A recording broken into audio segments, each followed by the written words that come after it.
Section 6.3 talks about orthogonal projections in general.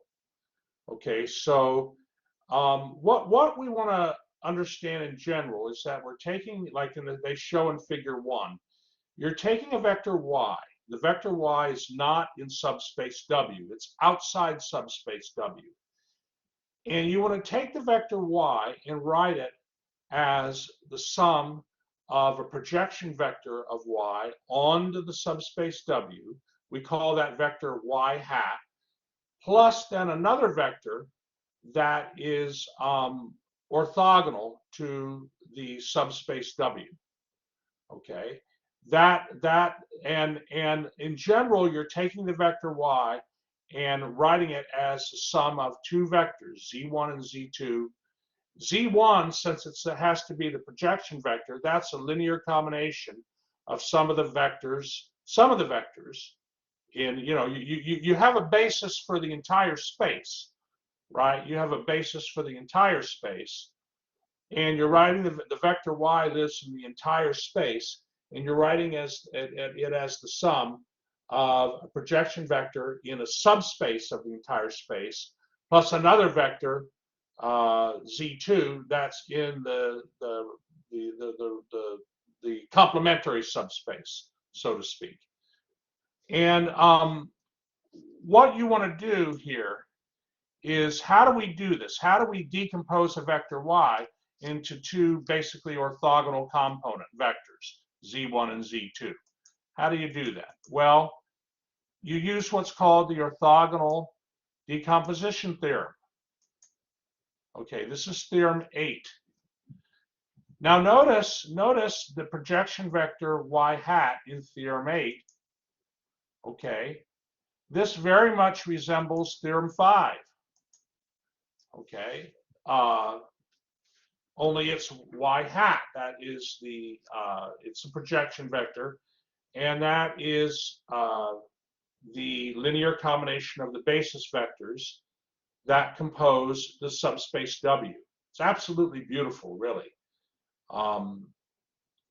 So again, a picture below of what's going on geometrically. Picture below theorem 8. And I want to get right to an example. So, all right. And again, we're decomposing this vector y into two vectors, the sum of two vectors. One vector lives in subspace W, the other vector lives in W, what we call W perp. W perp is, so here's the space W, here's the space we call W perp, which is the perpendicular subspace to space W. Okay, so let's go to an example here. Let's go to an example.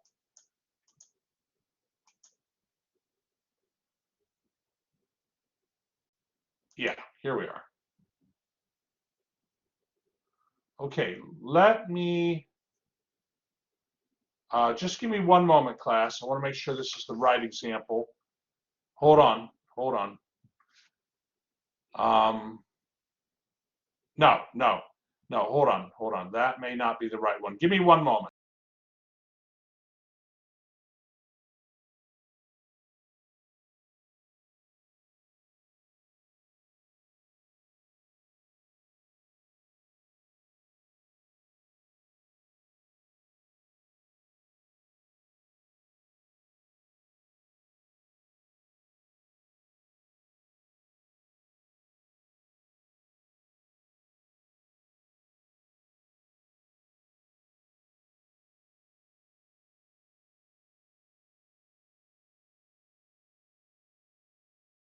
Okay, it is the right. Okay, this is the example I want you to copy.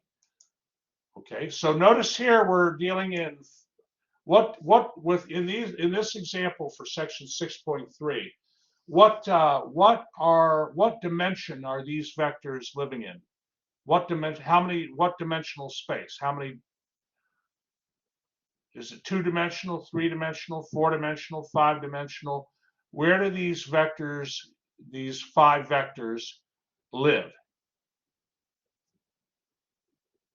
What's the dimension of the space that these vectors u1, u2, u3, u4, and x live in? That's right, Mikhail, 4-dimensional space. The space is 4-dimensional. That's right, Cameron. It's a 4-dimensional space, and we call it 4-dimensional space because the number of basis vectors in a basis for a 4-dimensional space is 4, hence 4-dimensional space. Okay, let me give you a moment to copy this down, this example.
Okay, so let's look at this. So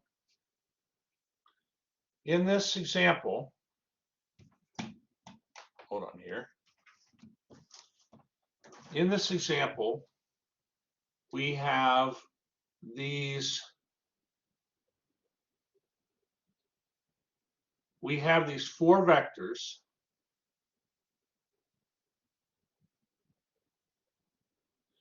and one moment here. Let's make this the set of vectors u1, u2, u3, and u4. Okay, those vectors. This is a basis for our, hold on. We do this again. This is not, I want to have this a little cleaner. Let's do it again. But by default, it's always giving me 5-point font.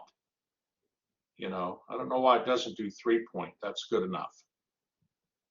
Okay, these 4 vectors, u1, u2, u3, and u4 live in R4. And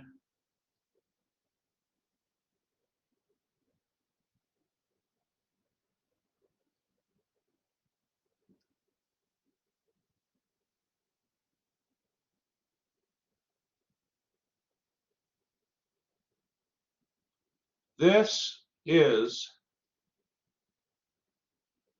a basis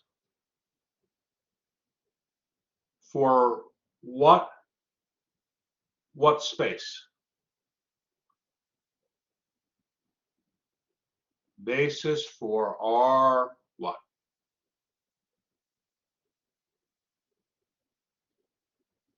What's the space?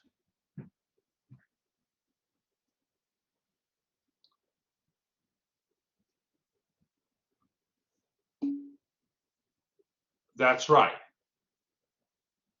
So Mikhail makes a good point. You have to verify that these four vectors are linearly independent.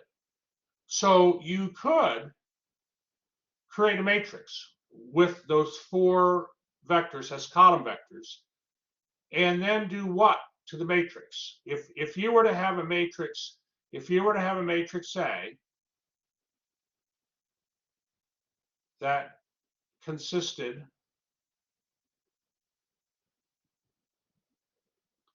of those four basis vectors, how could you very quickly determine that those four vectors, U1, U2, U3, U4, form a basis for R4? How could you, I mean, you know, why put the vectors in, and why construct a matrix A?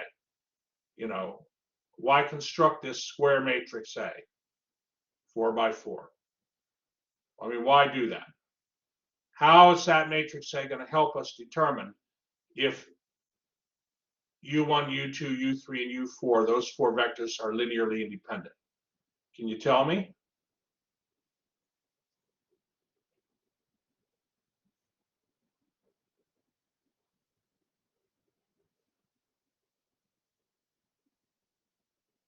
What can you do with the matrix A?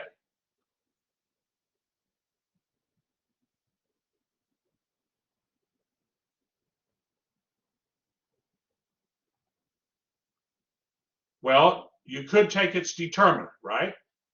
It's a 4 by 4 matrix. It has a determinant. If the determinant of the matrix A is non-zero, what does that tell you about the matrix A?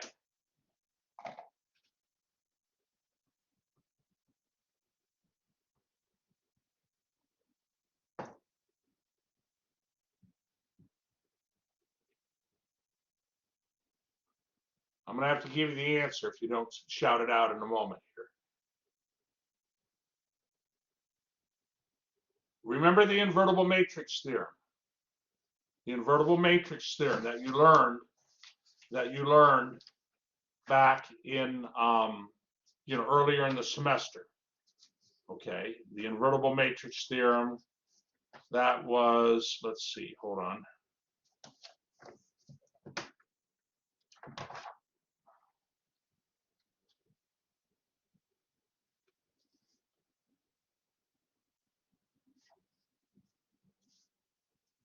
One moment.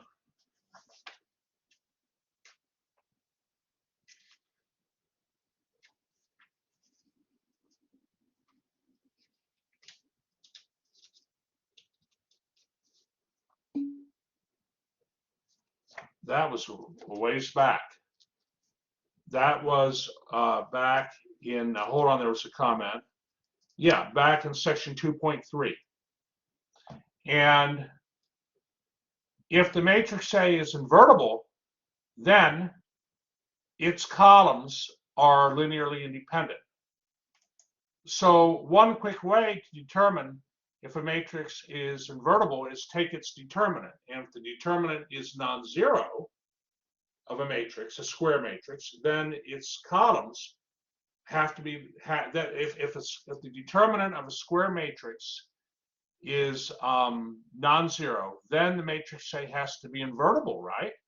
Well, and if the matrix A is invertible, then by the invertible matrix theorem, the column vectors of the matrix A have to be linearly independent. So you can verify that way that that these four vectors form a basis for R cubed. Now what we want to do is we want to take this vector x. Now this vector x lives in R4, lives in four-dimensional space, and we want to write it as the sum of two vectors. one vector that's in the subspace spanned by vectors u1, u2, and u3, and another vector that's spanned by the vector u4. Okay, so you're decomposing the vector x into the sum of two vectors. One vector lives in one subspace, and another vector lives in another subspace. Pictorially, this is what we have here. Okay. Oh, and I should mention too, I forgot to mention the the four vectors u1 through u4 actually, if we go back and look at them, I mean, you can't always look, but you'll notice that the vectors are orthogonal to each other. If you take the dot product of u1 and u2, for instance, you're going to get a 0. And these vectors are all orthogonal to each other. Okay, so not only are the vectors linearly independent, not only are these vectors in this sense, are they a basis for R4, but they're an orthogonal basis. And that's what we're interested in chapter here in chapter 6. So pictorially speaking, I've drawn a little picture on the right where we have a subspace W. The subspace W is a span of U1, U2, and U3. And then the complementary subspace is the span of U4. So that's called W perp. That's the subspace W perp. W perp. Because subspace W perp subspace is perpendicular to subspace W.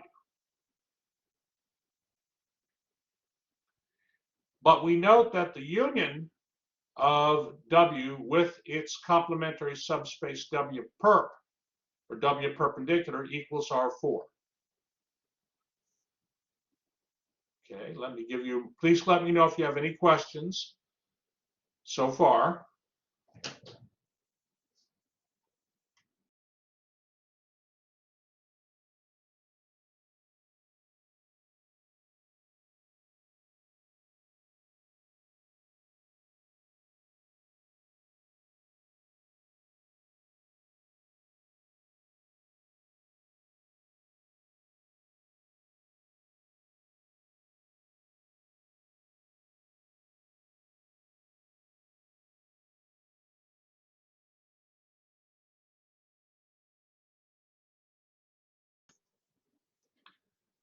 Okay, so, and also, I'm trying to really get a lot of concepts in here. The dimension of subspace W is equal to 3.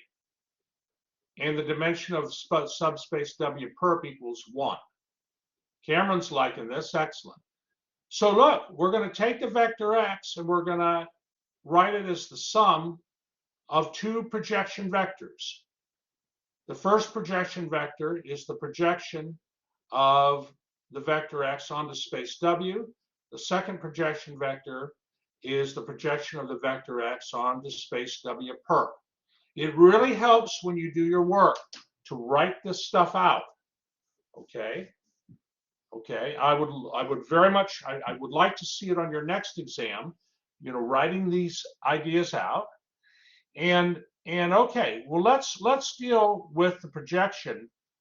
Let's do the second projection vector, the projection of the vector x onto W perp. That would just be equal then. You know how to find a projection vector. Okay, it's the projection of the vector x onto one vector, vector u4. So this is the formula. And now you got to do the dot products or the inner products and the math, and you're going to get the vector 2 times the vector. The answer is going to be 2 times u4.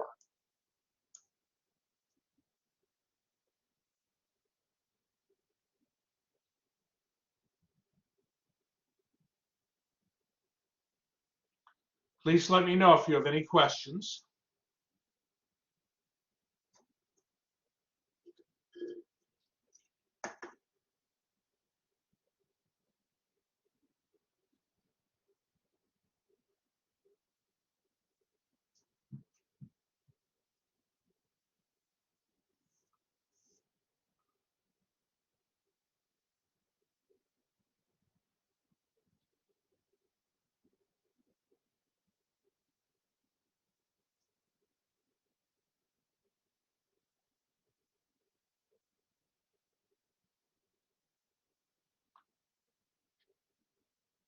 All right, now, so what we have is we know this. We know this. We know what that is. That equals 2 times the vector u4. Okay. And if we want to, now we want to find this projection vector. So we know what vector x is. We know what vector x is, and we know what this other projection vector is. How can we find the projection of the vector x onto subspace W?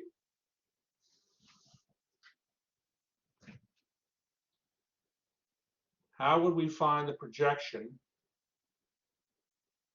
of the vector x onto subspace W, which is that three-dimensional subspace? How can we find it? Very easily.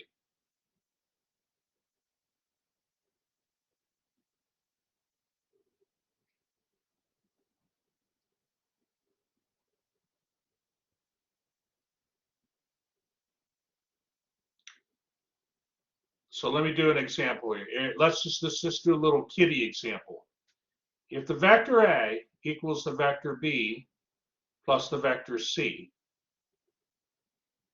and you know the vector A and you know the vector C, how are you going to find the vector B?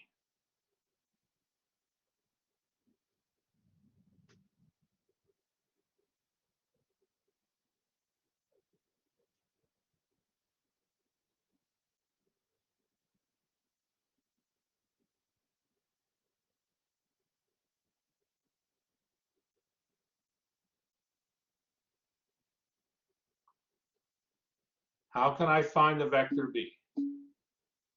Good. Yes, son, you're almost right. A minus the vector B would equal A minus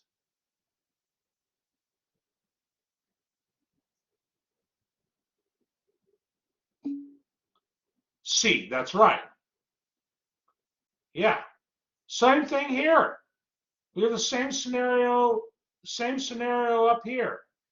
The projection vector of x, good, it equals x minus the projection of the vector x onto W perp. Now I could go and use the decomposition. I mean, I could go and actually, I could find that projection vector of x onto W a different way, but this will work fine. This will work fine. So let's finish this here. We're almost done. Last page. So what I did was I wrote out, I mean, my math lab is going to want specific numbers, right? So I went ahead and computed the projection of x onto W perp, and that's in the span of U4. Notice, if I note here, the vector U4, it's so beautiful, this math. It's just truly amazing. The vector U4 is equal to 5, has components 5, -3, 1, and 1, right? I'm going to move my phone's, it's on vibrate, but I'm going to move it out of the room here. I don't want that to distract us. We're almost done here. So, yeah, that's right, Cameron. There you go. Beautiful. That's right. So notice that this projection vector here that has components 10, -6, -2, and 2, that is a multiple of U4, as it has to be, because the projection vector of the vector x onto the W perp space, that vector has to be in the subspace. This vector has to be in the subspace, and it is. So now you find the other projection vector by subtracting, and you get that projection vector is going to equal 0, -2, 4, -2. And that's in the span of these three vectors. If you were to take, if in other words,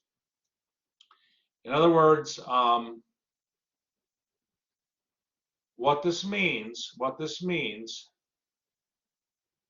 is that 0, -2, 4, and -2, that vector is a linear combination of C1. It's a linear combination of vector C1 sorry. This vector here, this projection vector, is a linear combination of the orthogonal vectors U1, U2, and U3.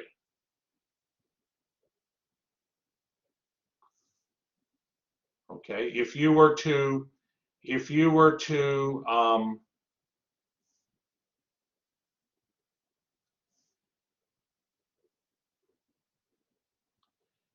solve this vector equation for C1,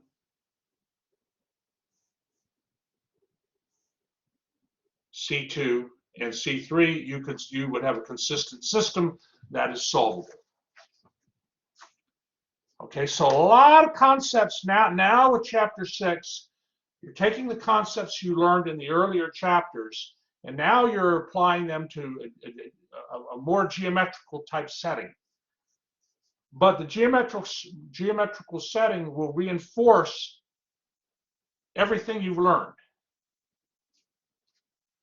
But it does take time to feel comfortable with this, so you have to stay right on top of this material. Do those homeworks. If you have to stay up, if you have to get up a little bit early in the morning to do the homework or get some of it done, try to do it. Get your rest, but I'd like to see some higher homework scores from some of you. Okay, that'll help your grade too. Okay, that'll help. Why get a B when maybe you could get an A, right? Sometimes homework grades make the difference, right? Or why get a C when you can get a B, All right, excellent. Are there any questions before I stop the recording here? Who's feeling good with this? Give me a thumbs up if you're feeling good. Okay. And is the picture helpful, the little diagram I did? Jacob's liking it. Marcella's comfortable. I hope the picture's helpful. Wonderful. Glad to hear it, Cameron. Okay, well, very good. Very good. Well, I'm going to stop the recording then. And thank you for a great class, everybody. Excellent.